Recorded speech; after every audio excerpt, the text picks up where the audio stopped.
We'll call the Finance Committee meeting to order. Everybody have a chance to take a look at the minutes. Move to approve. Second. Motion and second to approve. Any discussion? All those in favor? Aye. Opposed? Motion's approved. Claims in the amount of $9,901,684.83. So this is so high, but we had the purchase of our public works facility and our police department. Yeah, I was hoping you explained, because that's a big one. Mm-hmm. Thank you. And it wasn't in those reports. They were wires and not checks. Move to approve if not. Second. Motion and second to approve. Discussion? All those in favor? Aye. Opposed? Motion's approved. Discussion and possible action to approve the bid from Market & Johnson in the amount of $199,998 for the construction of the Williams Park restroom and reallocate $45,000 from the 2024 Prospect Park Playground Replacement Funds. Well, good evening, Finance Committee. Michael Mraz, Director of Public Works. So in front of you tonight is to approve a bid to replace the Williams Park restroom. It is long overdue. I know, Randy, you've made comments in the past. It's falling apart basically, and it's been in the CIP for a couple of years now. We bid this project out last fall, didn't receive a single bid. Rebid it out this spring and received 5 bids, so I was happy to see that. Lowest bid came in at the stated amount of $199,998 from Market & Johnson. We did have $175,000 in the CIP for this restroom replacement, so obviously a little short there. And then we have used some money out of that $175,000 to pay EA Studios to do the plans and specifications.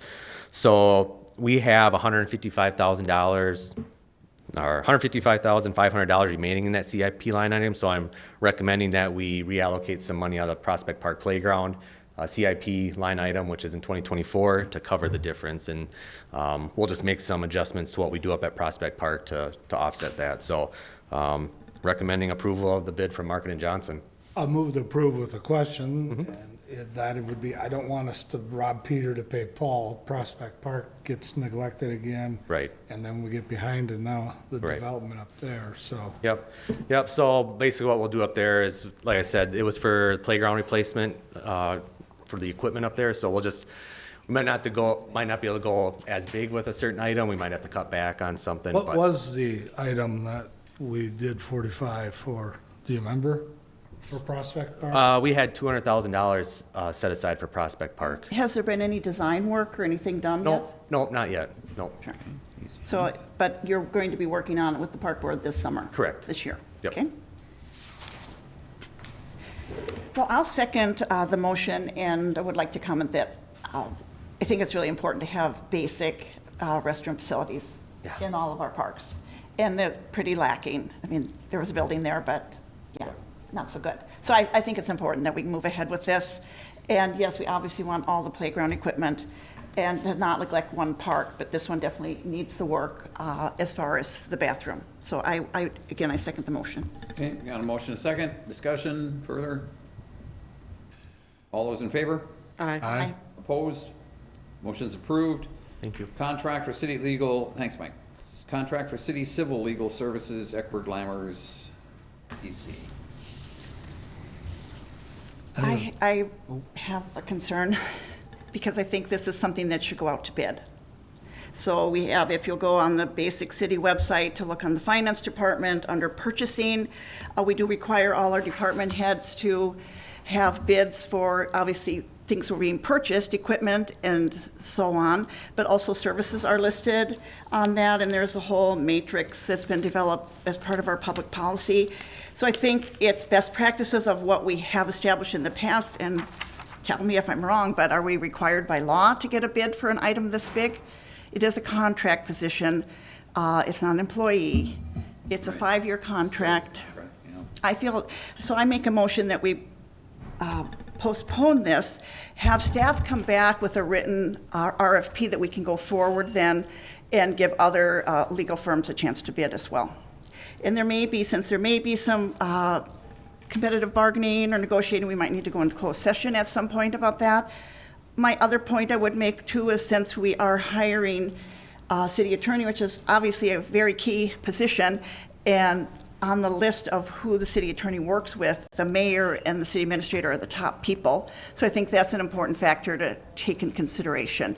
So I realize that the contract is due to expire, but it's my feeling that we are not serving our taxpayers properly if we don't go to bid, and it's just proper government for us to do that. And so that's my motion, that we postpone it and get an RFP going. I don't think we've done it in the past, Joy. I don't know whether it's right or wrong. I think some of the challenging issues that Nick has guided us through in his law firm has been a huge help for us. I mean, we've had a lot of issues, not to mention the grotesque one we just got through. And he was a very strong advocate for the city and has been.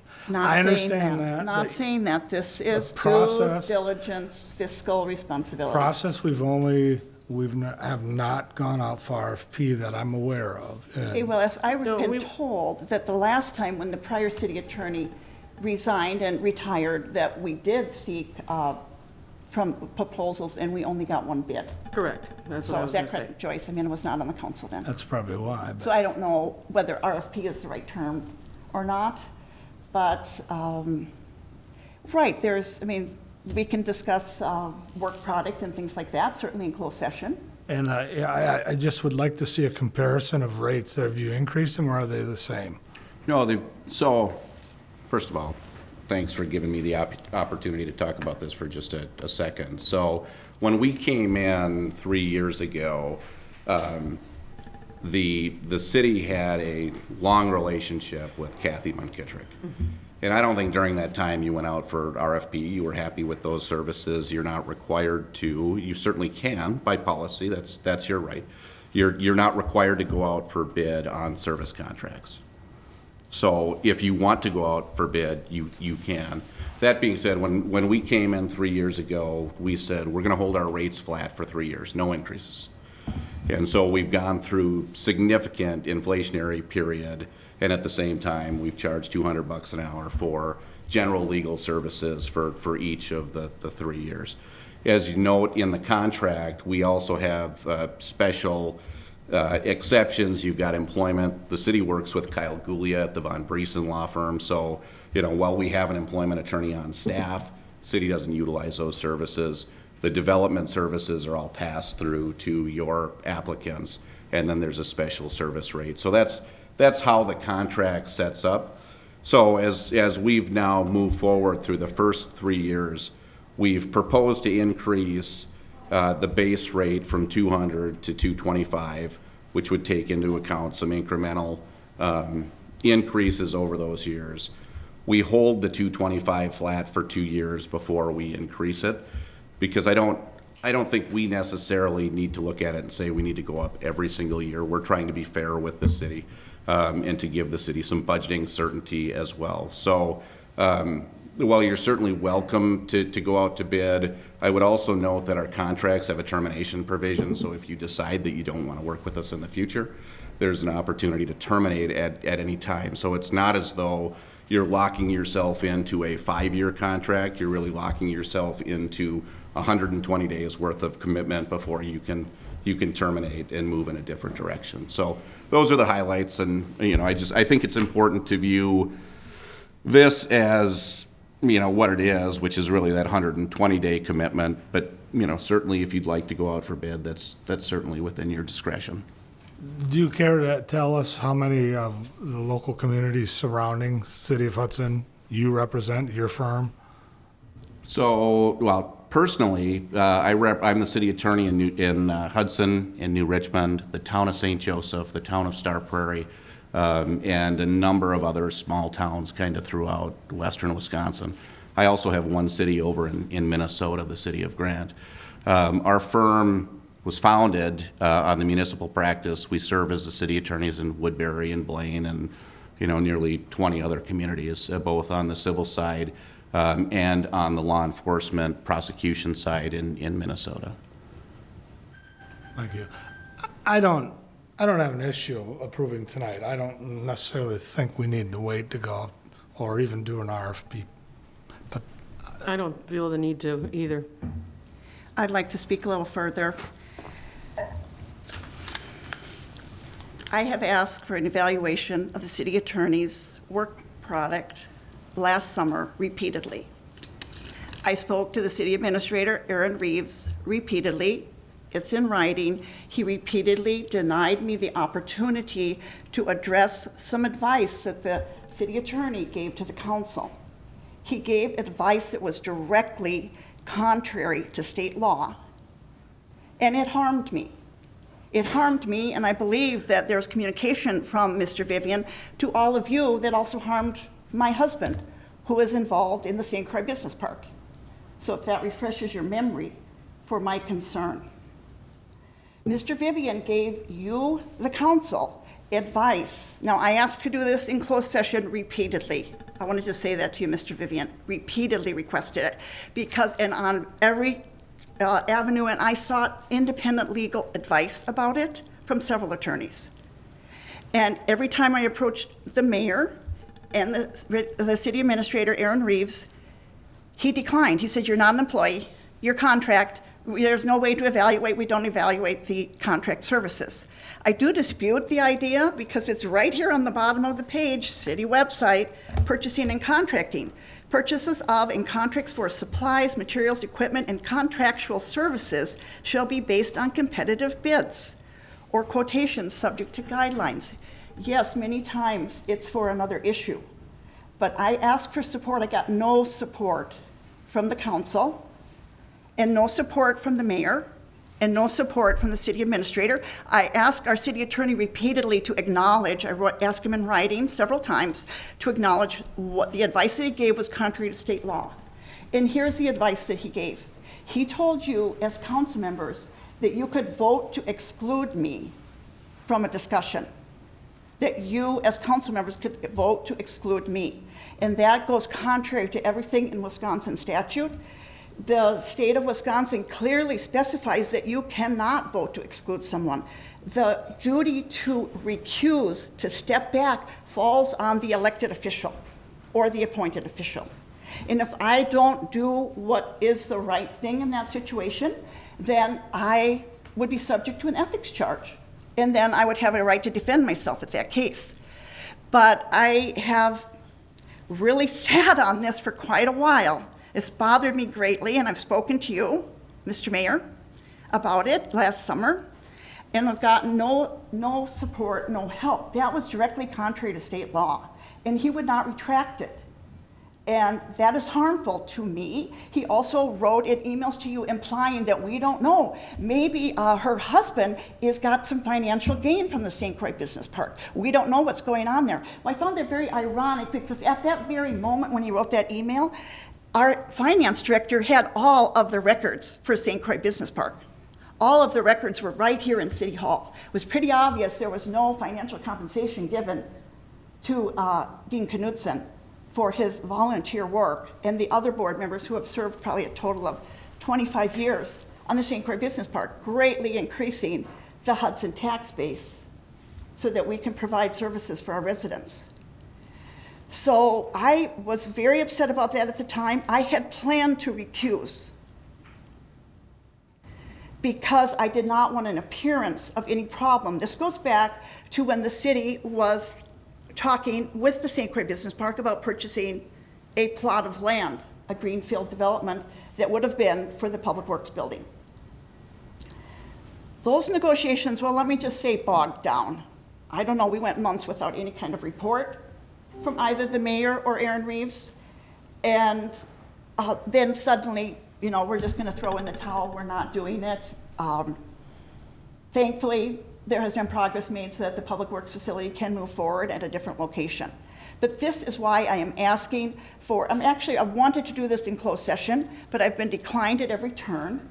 Yes, he has represented the city. I'm sure there's many times he's given good advice. I'm sure that you felt that way when he was in the courtroom defending you, Randy, and I would want to be defended by the city. I'm not sure that the city attorney should have been defending the elected officials when he was also being charged, you know, or accused by that individual. I mean, to me, I just have some problems with some of the issues, and that is why, actually, as much as saving money, I'm not disputing the cost, really. I just think we should have an opportunity to see if there is another firm that would like to work for the city of Hudson. Because, again, I have asked for an acknowledgement. I'm not asking for an apology. What's done is done. That's weak sauce. Acknowledge what you did was wrong, because it's directly contrary to state statute, and I could pull up 20 emails that I wrote about it last summer. Well- So that's my case here today. And a little history is, there was a couple issues back before most of you were on the council. And I was directed by then city attorney to recuse myself in the same manner. But it's not appropriate, Randy. But I You're- did but you're not- because it's- of the same reason. And then I did not take it personal from there, No, Randy. from the city okay, attorney. The meeting was on Monday, and on Friday, the city attorney distributed some information to the council members prior to their closed session on Monday. He did not include me on that email. He decided himself that I could not participate. That is not allowed, Randy. It's not about being offended.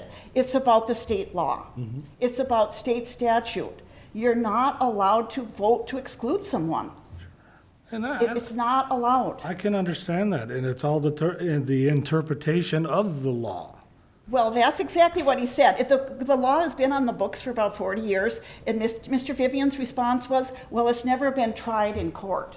Well, since it's like a two-sentence law, maybe it's so obvious what the intent was that it doesn't need to have a court case. But I don't appreciate that approach, because I think that's kind of got us into the whole situation recently, Board of Appeals. But I'm just wondering, is this becoming a personal problem which is affecting our policy decision-making? Well, I mean, I've heard from many people. No, let me just say, I've had several conversations with people that are on our appointed boards that are quite upset about the interactions with the attorney.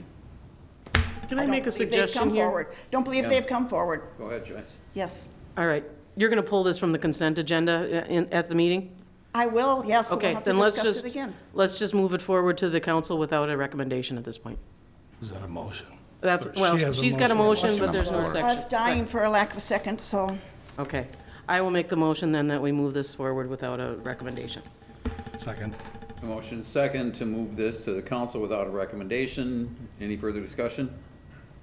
All those in favor? Aye. hi. Opposed? Motion's approved. I don't have anything. Anybody? Move to adjourn. Second. Motion second to adjourn. All those in favor? Aye. Opposed? Motion's approved. We stand adjourned. Thanks, everybody. Council meeting will start in a couple minutes.